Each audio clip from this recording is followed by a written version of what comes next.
Peace be with you. And also with you. You know, now we say, and with your spirit. Peace be with you and with your spirit. Mm-hmm. Okay.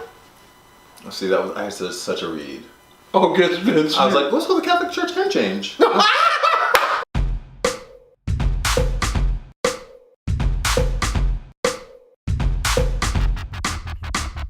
What would we do without the gay boy?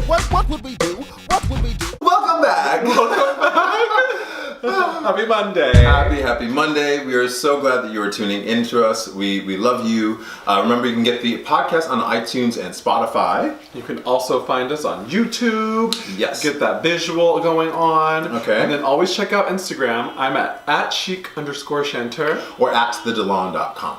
We got you some pictures, some videos. Faces. Just giving you life. Laughter and life. And you know what else was trying to give life? Okay. Was A Star is Born. Yes. Some people are living for this movie. No one has said a bad word about this film. Right. And then I saw it. JK. Right. I'm not gonna... Spoilers, ready? Spoilers. Oh yeah, spoilers. We're ruining it for Spoilers, you, yeah. so yeah. So I had good expectations. Lots of friends were like, girls, see it. It's amazing, blah, blah, blah. Also didn't realize it was a remake of a remake.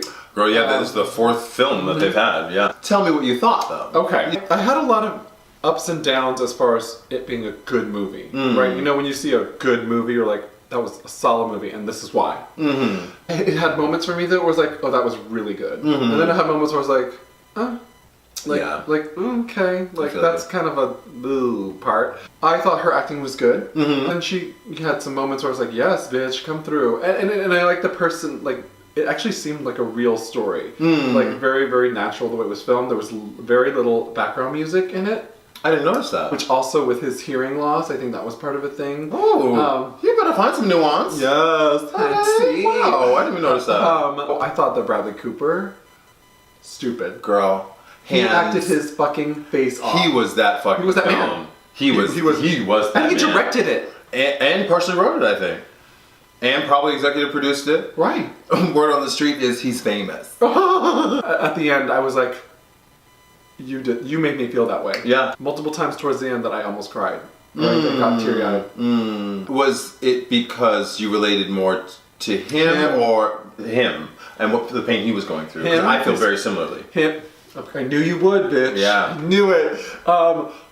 Him as a human being, him as a musician, an artist, and I was like, and him as the fuck up side, and the forgiveness that he was.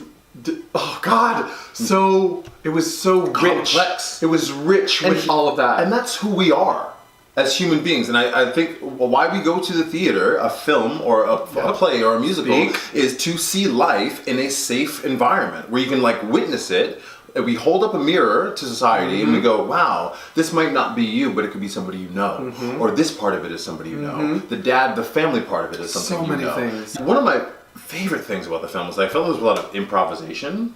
I did too. You could tell it was improv because sometimes I was like, yeah, I don't know what you're talking about. Which happens in life. Right. I just loved when he said, lots of people can do this, but the ones that stand out are the ones that have something to say. Ooh, yes. And I was just like, amen. That is so real. So that was really cool. I also loved the brother aspect. Sam Elliott playing his older brother. Oh, that was so fantastic good. actor. When he dropped him off from rehab. Oh my God. And he was like, oh, you're the one I was looking up to, and Sam Elliott's reaction slayed me. Yes, but I just thought to myself, with my siblings, and like, and I was just like looking up to my brother. I also think I'm so glad you brought that up because a part of that moment is you have these two hyper masculine men. There's a scene earlier where they get emotional, but like we're allowed to in our society as men, it's through anger. It's through yelling, it's through hitting, and that's how we're allowed to express our frustration, our sadness. But this is a moment, and they actually, when it happens, they completely run away from each other because they can't deal, right?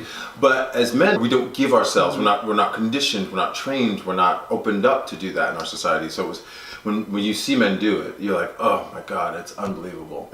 I do want to talk about. We know Lady Gaga can sing. I just was like blown away by her voice in this film. It was something about her, the character discovering her voice, or not discovering her voice, but us discovering it through her. Like when they were in the parking lot, right? And she just sings that little bit of something. I'm like, goosebumps. She sounds so fucking great. I hated the song at the end though. Oh, the one she sang to him? I didn't like the way that ended. Yeah, I didn't either. No. But I did like the first tune that they did together. That was great. That is the jam. That's the jam. That is the And it sounds jam. like her. Yes. It sounds like... and how about we talk about, let us not forget our LGBTQ. There was a lot of LGBTQ in it. But the queens, the drag race alum were there. Shangela and Willem were in the movie. I was so surprised. You know, I gagged. I was like, y'all better be famous. And it was awesome. It was also showing how much it's permeating. I know. Pop culture and our culture. Yes. And Shangela came to the premiere in this, like, looking like Diana Ross.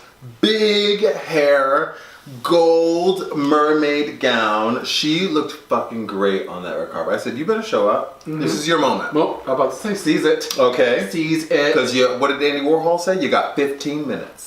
Oh, is that what it is? He's the one. He's the one that coined the 15 minutes of fame. I think it might have been 15 seconds. There's something about that might be a little altered, but he was the one that kind of came up with that. Well, he was altered. What deal? God, when she ever won her Grammy. She won her Grammy and he pissed on himself. Oh my God. Can you imagine? They would never let that happen in real life.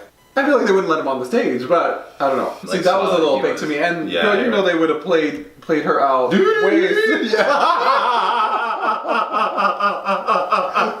Totally. We got 15 seconds up there. She's got a whole monologue about girl, no. Girl. I couldn't believe when he pissed himself. I said, wow, that was real P too, right? Shut up. You see how low it started? You know Wait a minute. Let's get to the gay agenda. Because he is so fucking sexy. His old leathery tan skin. Oh, and we had dirty long hair. Dirty long hair. Oh, I want to stick my nose up in it. And at one point he had, my body. He had his shirt off, and I was like, oh my God. He's like 6'3" too. Girl, I would climb you like a climbing mountain. Girl. Oh, he's beautiful. Sexy. Praise God. Thank you for it was a great movie. I'm so glad we didn't see it together, but we saw it separately. I'm glad you saw it. I did too. I am too. And I'm glad I saw it too, because it was getting a lot of talk, and I wanted to share that with the people. Yeah. Let us know your opinions. Email us at agendabegay@gmail.com and let us know what we did not talk about. Like, did we get it right or did we get it wrong? Because I know we got it right. We got it right. Please remember to subscribe. We're here every week. You can also find us on Instagram at chic_chanteur. Or at thedelon.com. We love you. Thank you. We'll be here next week. Yes. Until then, this has been Whose Agenda? Your agenda. My agenda? Our gay agenda. What would we do without the gay boy? What would we do? What would we do?